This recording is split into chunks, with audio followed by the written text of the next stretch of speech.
Aí, galera, ó, hora de devolver pro mar, né?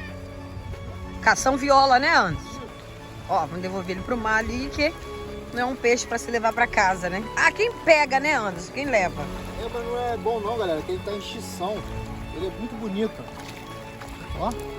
Ixi, bota ele logo, ele tá machucadinho. É, sangrou a boca dele um pouquinho. Vai pra vida. Vamos embora, galera. Pegou esse peixe, galera, solta. Contribuir pra natureza aí. Só vamos levar o que a gente realmente vai comer.